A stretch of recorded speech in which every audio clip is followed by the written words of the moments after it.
Have you ever made a joke that changed your life forever? Before I tell you this incredible true story, make sure to hit that like button and subscribe to see more amazing real-life tales that prove sometimes fate has the most unexpected plans for us.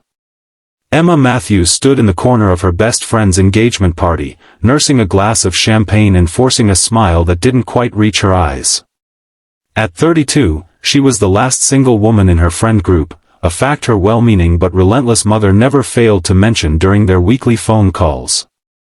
"So, when are you going to settle down?" her friend Lily asked, flashing her new diamond ring that caught the light from every angle. Emma rolled her eyes. "At this point, I'll marry the first man who walks in," she joked, gesturing toward the door with her champagne glass. "I'm done with dating apps and blind dates that go nowhere." The words had barely left her lips when the door swung open. A tall man with kind eyes and slightly disheveled dark hair stepped into the room, holding the hand of a little girl who couldn't have been more than 6 years old. The girl wore a pink dress with a bow that matched the one in her curly hair, and she looked around the room with wide, curious eyes. Emma's friends erupted in laughter. "Well, there he is," Lily teased, nudging Emma's shoulder. "Your future husband." But Emma wasn't laughing anymore. Something about the way the man knelt down to help his daughter remove her coat, the gentleness in his movements, made her heart skip a beat. Their eyes met across the room, and for a moment, everything else faded away. His name was Noah Parker, she would later learn. A single father raising his daughter Zoe after losing his wife to cancer 3 years earlier. He wasn't supposed to be at the party. He'd come to drop off a gift from his mother, who was Lily's future mother-in-law's best friend. A last-minute babysitter cancellation meant Zoe had to tag along. "I'm so sorry for crashing," Noah apologized to Lily. "We'll just drop this off and get out of your hair." "Nonsense," Lily insisted, with a mischievous glance at Emma. "You have to stay. In fact, there's someone I'd like you to meet." Emma wanted to disappear into the floor as Lily dragged her over for introductions. Her joke from moments earlier echoed in her mind, making her cheeks burn with embarrassment. "Noah, this is Emma, my oldest friend." "Emma, this is Noah, my fiancé's cousin." Noah's handshake was warm and firm. "Nice to meet you, Emma." "You too," she managed, acutely aware of her friends watching with barely contained amusement. Little Zoe tugged at her father's sleeve. "Daddy, I'm hungry." Emma seized the opportunity. "The food table is this way. I was just heading there myself." She offered her hand to Zoe. "Would you like to come with me?" To her surprise, Zoe took her hand without hesitation. As they walked away, Emma could feel Noah's eyes on her back, and something fluttered in her chest, a feeling she hadn't experienced in a very long time. The buffet table became their sanctuary from the crowded party. Emma helped Zoe fill a small plate with finger foods, charmed by the little girl's serious deliberation over each option. "My mommy's in heaven," Zoe announced suddenly, examining a strawberry before popping it into her mouth. Emma's heart constricted. "I'm sorry to hear that." "Daddy says she watches over us," Zoe continued matter-of-factly. "Do you have kids?" "No," Emma replied, caught off guard by the direct question. "Why not?" Before Emma could formulate an answer to this complicated question, Noah appeared beside them, his expression apologetic. "Zoe, remember what we talked about asking personal questions?" "It's okay," Emma assured him. "She's just curious." She turned back to Zoe. "I don't have kids because I haven't found the right person to have a family with yet." Zoe nodded sagely. "Like how Daddy hasn't found a new mommy for me yet." Noah's face flushed. "And on that note, I think it's time we found somewhere to sit down and eat." Emma laughed, feeling strangely at ease despite the awkwardness. "There's a quiet corner over there." What was meant to be a brief conversation stretched into hours. Noah was easy to talk to, and Emma found herself opening up about her job as an elementary school art teacher, her failed relationships, and her secret dream of illustrating children's books.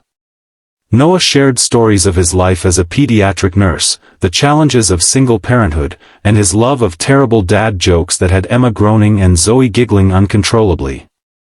By the time the party was winding down, Zoe had fallen asleep with her head in Emma's lap, and Emma realized she hadn't checked her phone once all evening. "I should get her home," Noah said reluctantly, gathering his sleeping daughter into his arms. "Of course." Emma felt a pang of disappointment. Noah hesitated. "This might sound forward, but would you like to get coffee sometime? Or maybe ice cream? Zoe would love to see you again." He paused. "And so would I." Emma smiled. "I'd like that." As they exchanged numbers, Lily caught Emma's eye from across the room and gave her a thumbs up. Emma shook her head, but couldn't suppress her smile. Their first official date was at a children's museum, with Zoe as their enthusiastic chaperone. Their second was a picnic in the park, where Noah surprised Emma with a sketchbook and professional colored pencils after remembering her mention of wanting to get back into drawing. Their third was dinner at Emma's apartment, after Zoe had gone to bed at Noah's mother's house. It wasn't the whirlwind romance Emma had dreamed of as a young girl. It was messy and complicated, with schedule conflicts and childcare arrangements and the ghost of Noah's late wife hovering in the background. There were moments of doubt, like when Emma found herself overwhelmed by the instant responsibility of caring for Zoe, or when Noah pulled away after a particularly difficult anniversary. But there were also moments of pure joy, helping Zoe with her first art project, Sunday morning pancake competitions, the first time Zoe called Emma, "my Emma," when introducing her to a friend at school. 6 months into their relationship, Emma moved into Noah's house. The transition wasn't seamless. Emma struggled to find her place in a home filled with another woman's choices, the wallpaper in the kitchen, the family photos in the hallway, the garden layout in the backyard. "I feel like I'm living in her shadow," Emma confessed one night after Zoe was asleep. Noah took her hands in his. "I know it's not easy. But you're not replacing her, you're creating something new with us. This house, our life together, it can be whatever we make it." The next day, Noah took down some of the old photos and asked Emma to help choose new ones to put up alongside them, pictures of their new family forming, making space for both past and present. A year after they met, on a crisp autumn day, Noah proposed during a family hike to a waterfall. Zoe held the ring box, bouncing with excitement as her father got down on one knee. "Emma Matthews, you walked into our lives by chance, but I want you to stay by choice. Will you marry me and make our family complete?" Through tears, Emma nodded. "Yes," she whispered, then louder for Zoe's benefit, "yes." Zoe cheered and threw her arms around both of them. "I knew you'd say yes. I told Daddy you would." Their wedding was small and intimate, held in the backyard of the home they now truly shared. Zoe served as both flower girl and best daughter, as she insisted on being called. During the ceremony, Noah and Emma both made vows not just to each other, but to Zoe as well, promising to be a family in every sense of the word. At the reception, Lily clinked her glass for a toast. To Emma and Noah, proof that sometimes the universe has a wicked sense of humor. Who knew that Emma's desperate joke would turn out to be the most accurate prediction of her life? She raised her glass higher. To finding love when and where you least expect it.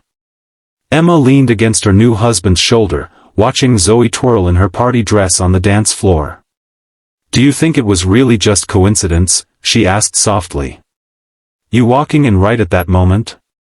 Noah kissed the top of her head. "I don't know. But I'm grateful for whatever twist of fate brought us together."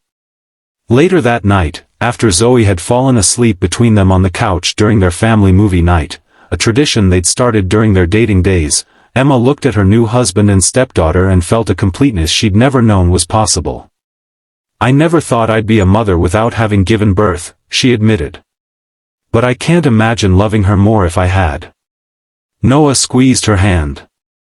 "You know what they say, biology makes relatives, but love makes a family." The journey wasn't always easy. There were growing pains as they adjusted to their new roles, difficult conversations as Zoe grew older and had more questions about her birth mother, and the inevitable challenges that come with blending lives and hearts. But through it all, Emma never forgot the joke that had changed her life, the offhand comment that had somehow manifested her greatest blessing.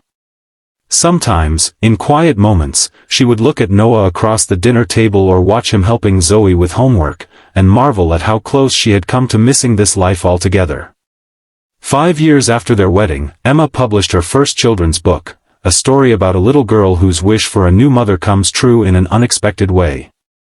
The dedication read, "For Zoe, who chose me to be her mother, and for Noah, who walked through the right door at exactly the right time."